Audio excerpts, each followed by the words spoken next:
Assalamualaikum warahmatullahi wabarakatuh. Kembali lagi dengan saya Muhammad Aryansyah SPD sebagai guru PJOK. Sebelum memulai, mari kita membaca Bismillahirrahmanirrahim. Salam olahraga untuk kita semua. Ya, hari ini saya akan membahas tentang atletik. Ya, sebelum itu teman-teman semua, abang-abang semua, kakak semua harus memperhatikan yang namanya semangat dalam hidup. Perhatikan pengalaman-pengalaman hidup. Ketika abang dan kakak belajar jarak jauh seperti ini, maka yang harus diperhatikan adalah semangat dalam diri, mental yang harus terjaga untuk belajarnya lebih semangat. Ya, hari ini saya selalu bilang, ketika nanti saya setelah menjelaskan, jangan lupa silakan komentar, silakan bertanya, silakan kita berdiskusi di grup ya, dimanapun mau di sini juga boleh. Semoga kita bisa saling memahami tentang materi ini. Ketika abang-abang dan kakak tidak paham, maka saya akan memberikan pemahaman yang insya Allah semoga abang dan kakak itu lebih paham dari Pak Ari. Ya, tetap semangat untuk menggapai impian. Jangan pernah skip video ini, karena ilmu itu tidak ada yang gampang untuk diraih. Semua butuh proses dan kerja keras. Oke, kita masuk ke analisis atletik ya. Bicara tentang analisis atletik, kita tahu dulu kalau atletik itu adalah cabang olahraga tertua. Kenapa kita analisis? Kenapa ya atletik ini bisa jadi cabang olahraga? Karena ada nama di atletik ini, ada pelajar namanya berjalan dan berlari. Di semua cabang olahraga ada berjalan dan ada berlari. Jadi kalau kita berjalan, berlari, di cabang olahraga juga ada, tapi di atletik ini yang pertama kali diajarkan bagaimana cara berjalan yang baik, berlari yang baik. Ada lari, ada 3 lari ya. Lari jarak pendek, lari jarak menengah, dan lari jarak jauh. Di sini awal mulanya, sehingga atletik adalah olahraga tertua. Analisis itu kita mengamati ya. Kita harus tahu dulu juga tuh. Analisis itu kita mengamati, memahami apa masalah, kenapa ini cabang olahraga besar tertua, apa alasannya. Itu kita mengamati, memahami, lalu mengambil kesimpulan nanti di pelajaran mengevaluasi atletik nanti itu. Yang mengevaluasi. Oke, kita masuk ke slide berikutnya. Jenis-jenis lari dalam atletik akan kita analisis. Analisis lari jarak pendek, analisis lari jarak menengah, dan analisis lari jarak jauh. Bicara analisis jarak pendek berarti kita mengamati, melihat, memperhatikan bagaimana sih lari jarak pendek ini dilakukan, apa yang harus diperhatikan. Begitu pula lari jarak menengah dan lari jarak jauh. Ya, lari jarak pendek itu adalah berlari dengan kecepatan penuh sepanjang jarak yang harus ditempuh atau sampai jarak yang telah ditentukan. Lari jarak pendek itu ada larinya, panjangnya itu yang harus ditempuh 100 meter, 200 meter, dan 400 meter. Nah, untuk perbedaan antara lari jarak pendek ya, kita analisis perbedaan dari jarak pendek dan menengah dan jauh itu terletak pada lari jarak tempuhnya.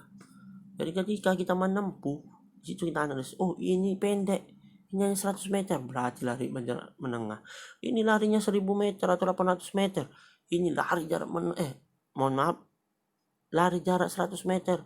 Dia lari start 100 meter, lari start 400 meter, 200 meter. Wah, ini lari jarak pendek ini. Karena kita sudah mengamati, kita menganalisis. Lalu dari jarak 100 meter, 1000 meter sampai 800 meter, oh ini lari jarak menengah. Karena atletnya lari 800 sampai 1000 meter. Lalu dia lari jarak maraton ya, dari kota Medan keliling. Oh, ini lari jarak maraton ini, 1 harian. Berarti itu lari jarak jauh.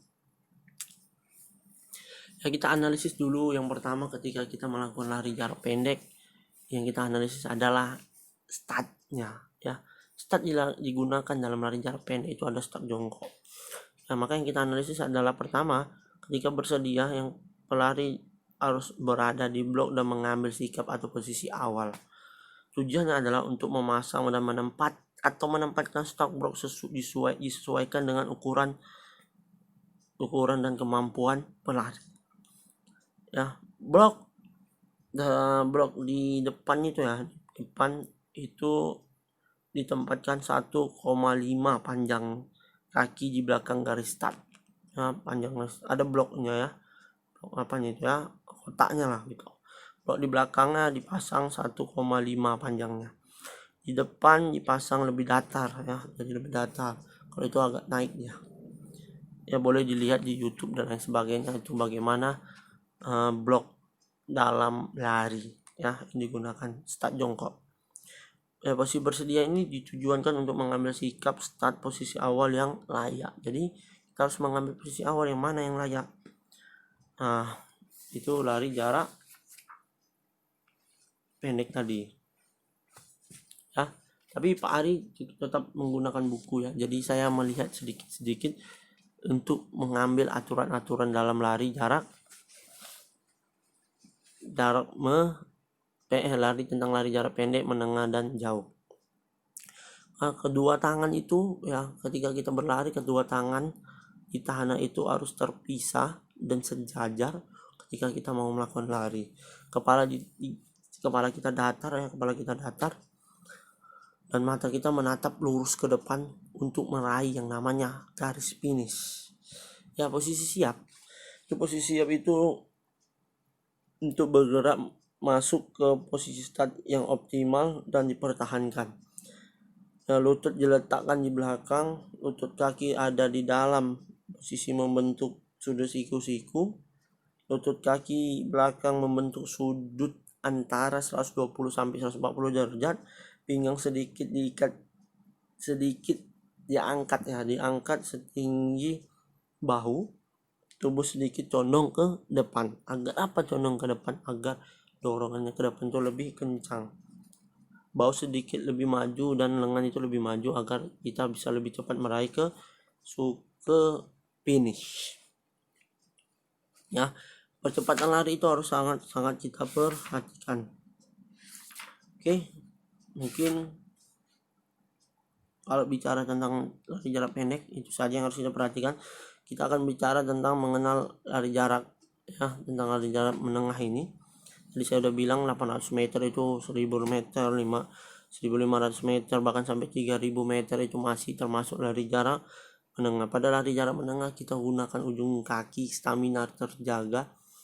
Itu kita harus perhatikan yang namanya betul-betul ujung yang kita perhatikan ada keseimbangan tubuh kita. Kita analisis dulu bagaimana keseimbangan tubuh jika melakukan lari jarak menengah, apakah sudah benar apakah tidak. Ketika kita melakukan lari jarak menengah, posisi tubuh kita sudah benar, maka lari kita akan menuju dengan kecepatan yang luar biasa dan stamina yang terjaga. Hal-hal yang harus diperhatikan dalam lari jarak menengah yang pertama adalah badan harus selalu rileks selama berlari ya, karena jauh kita harus selama rileks dan santai ya. Lengan diayunkan dan tidak terlalu tinggi seperti pada lari jarak pendek. Jadi kita mengayunkan aja santai, rileks seperti dengar sebuah musik ya.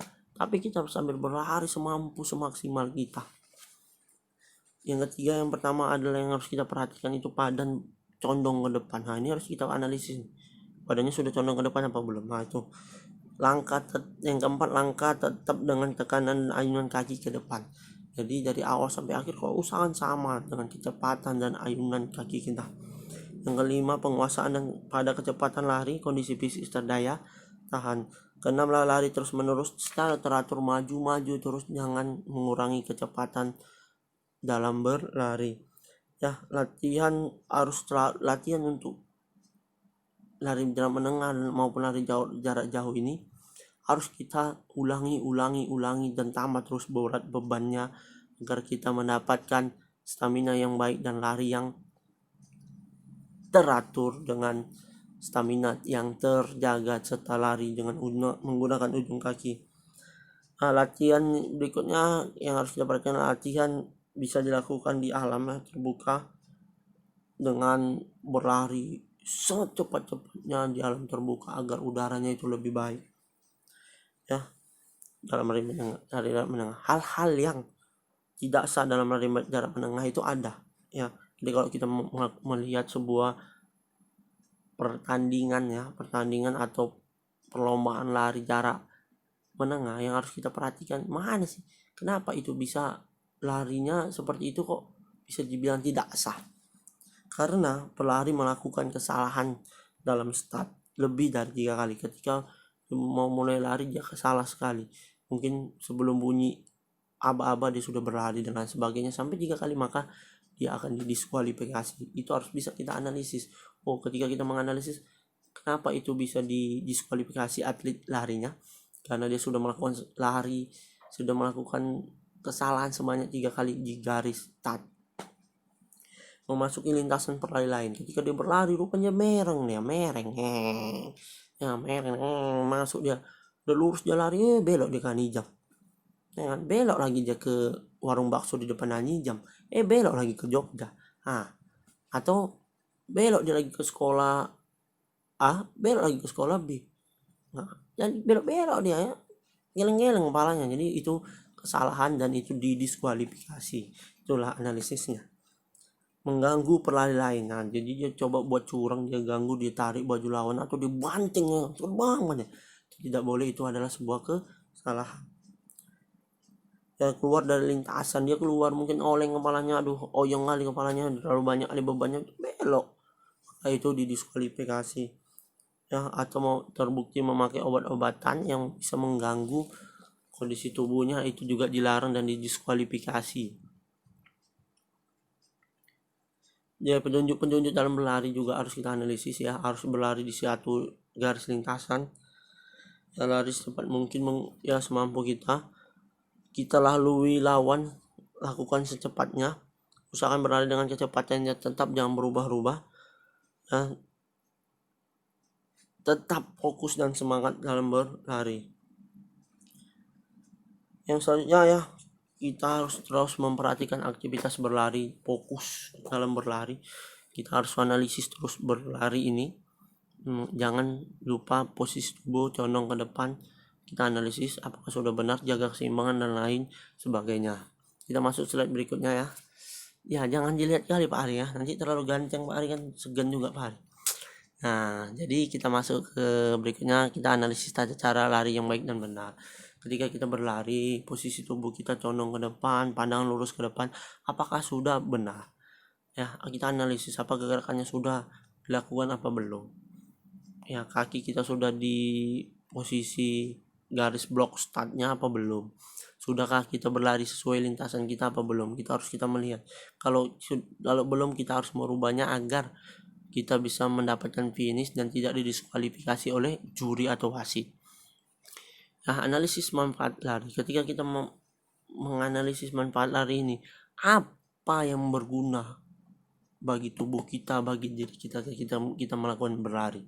Yang pertama ya, kita analisis, ternyata ini bagus untuk kesehatan. Ketika kita berlari, ini bagus untuk menjaga kebugaran tubuh kita. Ketika kita berlari, yang paling penting adalah kita analisis adalah kita bisa naik pesawat gratis. Kenapa Pak Ari bisa naik pesawat gratis? Karena kita sudah menjadi atlet ya di Indonesia ini dan bisa meraih medali emas, maka kita akan bisa naik pesawat gratis dan lain sebagainya. Nah, misalnya seperti itu. Nah, kita analisis apalagi guna lari. Tentunya kita berlari semampu kita menjadi seorang atlet, menjadi orang-orang yang memiliki tubuh yang sehat, maka ketika kita mendapatkan prestasi, maka kita menjadi harum dan kebanggaan bagi keluarga kita dan tentunya bangsa ini.